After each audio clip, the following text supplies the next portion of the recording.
Hello and welcome back to another episode of That Sound Podcast. And if you love music, you're in the right place. Today we are joined again by Chris. How are you, sir? Good, doing well. We are going to be reviewing the two-night no-repeat Toronto shows by the mighty Metallica. So, first of all, Chris, how did you find Toronto? What was it like? Uh, it was great. It was nice. Canadian people are always so nice. Canadian nice is a real thing. Yes. Uh, Hey. Big city. I've got memories from being there when I was younger. But I got to hang out with some local people I was there, and it was pretty good. So the set list. Let's get into it. Let's get into it. So night one, how was getting in and all that? Everything was organized pretty good. Yeah, it seemed like when I got there at first, I we encountered it both days where they didn't want us lining up on the property. Oh, So I think people had been pushed across the street, and then around noon, I think allowed to get in the lines that were set up by the building. And so I think that was just that was a minor inconvenience. I think it was minor for me. Um, is it because it's like right bang in the middle of the city and like the CN Tower so close by and congestion and all that, I guess. That's my guess, yeah, and especially where we were lining up was, and especially when you saw how long the frantic line was. We were in the arena, or we were outside the stadium on the CN Tower side, so I could see, there's probably a lot of tourist foot traffic there anyway, Yeah. and they were like, we won't put them there until it's necessary, and it seemed like both days that frantic line was just never ending, and it Okay. went way back. And we had to watch them walk by. We waited, they waited inside, and then finally, when we went in, we had to watch that long line go by again, and it was pretty torturous. Yeah, yeah, yeah, yeah. But yeah, frantic definitely showed up in full force. Yes, yeah, and as far as the stage layout was, it wasn't necessarily in the center of the field. So in these, football and soccer stadiums, Yeah. it's the way it's set up. It's in the center of the field. With this being on a baseball field, they had the pitcher's mound fenced off, and Okay. then that pushed all the operations further towards center field. And then in center field there at the Rogers Center, you don't have seating there in dead center. You've got the center field wall, and above that, you've got the hotel windows, and such. Oh, So there's really not, yeah. So I ended up between at the dip between, over closer to James. So behind me, it's just rows of people, and then boom, center field wall, no fans, and that wall is closer to the speakers. But yeah, I was able to get there, get to the dip, close to the microphone. I was with friends, made new friends there. Being that it was Thursday, I presume a lot of people were still at work, yeah. because when GA came in, I didn't even realize GA had come in. I was talking to people. I was like, "Oh, when is GA coming in?" They were like, "We're GA." I was like, "Oh, okay, nobody's here yet." Yeah, Uh, yeah. so we were able to kind of move around. I was able to go see a buddy, have a beer, go use the restroom, come back, and it was pretty relaxed. But yeah, but I think though that the stage definitely the stage placement, and with the roof being closed, I think that definitely played a role in the sound of the first night, because I didn't think the sound was all that great the first night, and I don't think it was good for any band. Suicide, we heard it was Suicidal. I Yeah. thought Pantera, I thought their sound sounded okay, and then when Metallica came out, it didn't do Metallica any favors. Wow, that's interesting. Because remember we chatted before, and with the dome being closed and stuff, we thought it might be more like almost like an indoor gig, almost. But I do remember the Big Four show in Yankee Stadium as well, and obviously the angle of the triangle of the baseball field, and like people are almost sitting. You're not looking at the stage; you're kind of looking at this, and everybody's looking to the Yeah, right or everyone's looking to the left. It's yeah. it's not ideal, but oh man, that sucks that the sound wasn't great. Yeah, damn. Um, And and my thought was, after that, because even they played, they went to Holier Than Thou. yeah. I just could not identify the song because of just all the noise, everything going back and forth.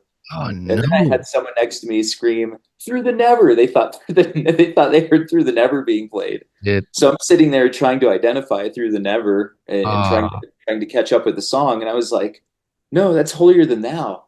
So Ah. it was just hard to identify that song in that moment. And was the feedback from a couple of your buddies and stuff that was there, was it wasn't just that spot you were in, it was all over? Yeah, yeah. I talked to some people that the next night who'd been in different places. And people kept asking me like, "What did you think of the sound?" I was like, "I didn't think it was too great," and it was the same feedback. They're like, "Yeah, that's what I was thinking." Yeah, so look, let's check out the set list for night one in Toronto. So we open with Creeping Death, into Harvester of Sorrow. Nice Yeah. heavy start. Holier Than Thou. When I seen it, I'm like, oh, that. And then I didn't realize I got that in Madrid, and I forgot. Did Ah, Yeah, King Nothing. I think they done that in Syracuse as well, right? They opened with Creeping yeah. Dead in Syracuse as well, I believe. They didn't do Harvester of Sorrow in Syracuse, right? Don't think they did. So I don't know. I don't know. Yeah, Remember. 72 seasons. If Darkness Had a Son. Um, the Kirk and Rob Doodle was interesting. They done Suicide Redemption with the drum backing Yeah, track. You were telling me that, and Lars didn't come out. It was just like a backing track.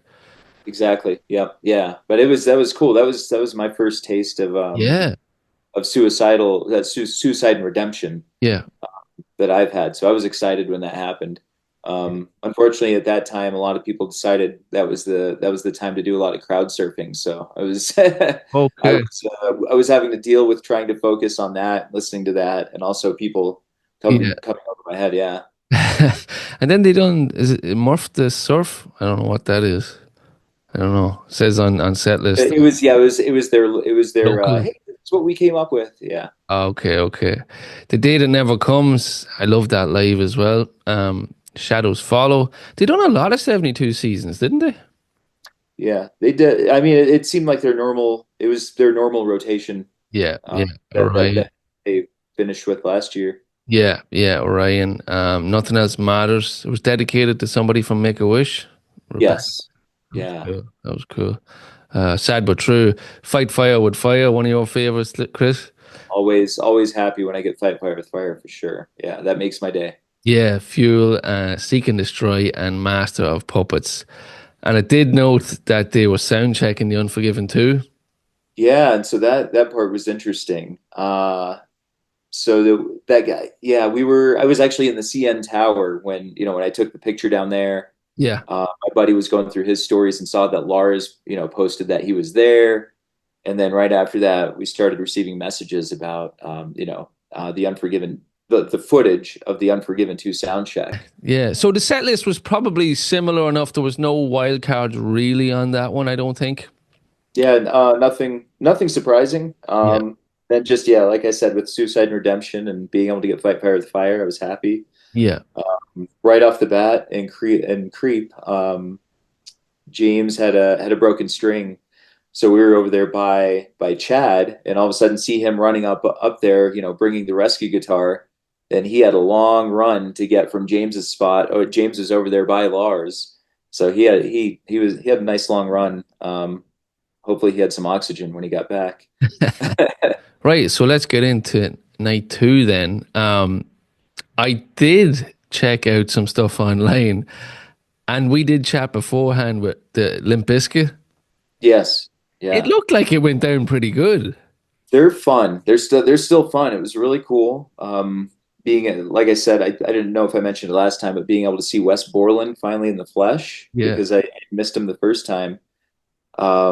But yeah, they set up on one side of the stage. Yeah. I don't know if that's going to be permanent or if they did that because of the stage arrangement where it was on the field because most of the people were behind us. Yeah, I did see somebody comment to Wes's Instagram and he actually answered and they're like, you need to use most of the whole stage. And he's like, the way he answered on his own Instagram and he basically said the way that we were set up, he needed control of his pedal board.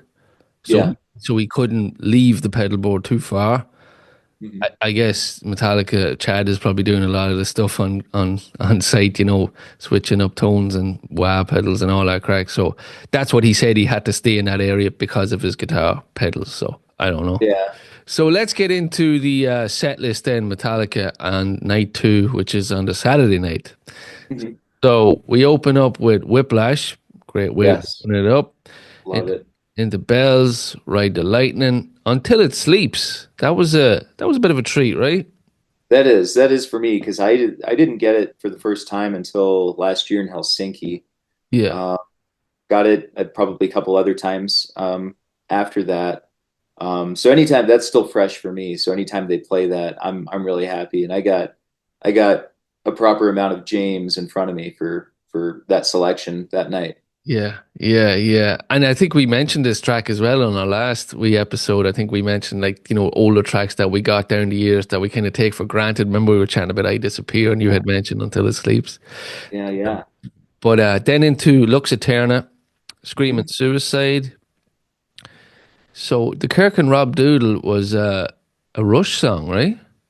Yes, yeah. And I don't know Rush very well, but they're obviously very recognizable. Well, Um, Canadian, right? Yeah, Yeah, yeah. It just as far as their sound, and so we had wondered talking to my Brazilian friend who absolutely. It seems like seeing a lot of posts, but knowing my Brazilian friends, they love Rush.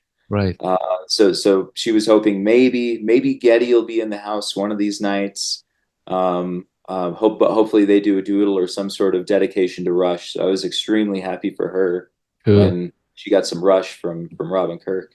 Yeah, La Villa Strangolado. Again, yeah, I'm not a big Rush fan. The kind of prog rock stuff, I don't know, I can't get into. I don't know what it is. Yeah, But never say never. Uh, into Sanitarium then, Wherever I May Roam. I love that song live. Oh my God, I love it. I love it. Then into Call of Cthulhu, again, the dedication to Cliff. It's awesome live as well. Um, yeah. The Unforgiven. Forgiven. So then, yeah, the intro to Unforgiven, and they're set up on the opposite side of the stage. We're in the dark. We hear the opening tape. It's like, well, the opening tape could be for either Unforgiven. And so I was asking my buddy, I was like, can you see? Do they have a guitar propped up? How many guitars are over there? So I was just in the waiting mode of, well, and, people around me were just excited. We're like, please let them go into Unforgiven too. And then finally it drops, and I was like, I got to say that was the first time I was ever disappointed to hear Unforgiven. But Yeah, I yeah, wasn't. I wasn't. I enjoyed the song as I always do, but I was that was the first time that I was like, ah. yeah. And then you got another one of your favorites then as well, Inamorata. Yes, yeah. So that yeah, they came back to that, and I was on cloud nine. I was Yeah. extremely happy with that. And then Battery, Moth into the Flame. Has that doesn't get played overly often, does it? Moth into the And Flame. it moves through the rotation. So It's one of the yeah, slots. Yeah, yeah, yeah. yeah. And then one, and then Enter Sandman. So yeah, I guess there was a lot of 72 seasons. I feel just kind of skipping through this, looks at turn even over the boat nights, but yeah, so the sound wasn't fantastic. The sound, and that was it. The sound the second night was better, and But that's what I've noticed in cities past. Because I feel where was it? It was SoFi, Minneapolis. Were just a couple places I can think of right off the bat where the sound the first night was just kind of atrocious. And because I live and die by James's sound, and if I can't hear James, so at SoFi I couldn't hear James. The right, next night I was like, I'll be at the soundboard. I need to be able to hear it. But by all accounts, it was all fine. Minneapolis, I was in the same spot pretty much both nights by Kirk. The first night, the sound was terrible, and U.S. Bank Stadium has a reputation for having a bad sound. yeah, Uh, it's but huge though, isn't it? Right? yeah, yeah, and there's a lot of glass. But as far as it goes, I feel like Metallica they do really good on dialing it in night two, regardless of how bad or Yeah, tweaking. night Yeah, one or what situation they've been given. They really do dial it in. So it sounded better. I think the only thing I could really recall was struggling at times to hear Lars's snare of all things. but again, thanks so much for jumping on and dissecting the Toronto shows, and we look forward to having you back on and chatting about Nashville. So safe trip and safe travels, and enjoy the show, man. All right, thank you so much. All right, man.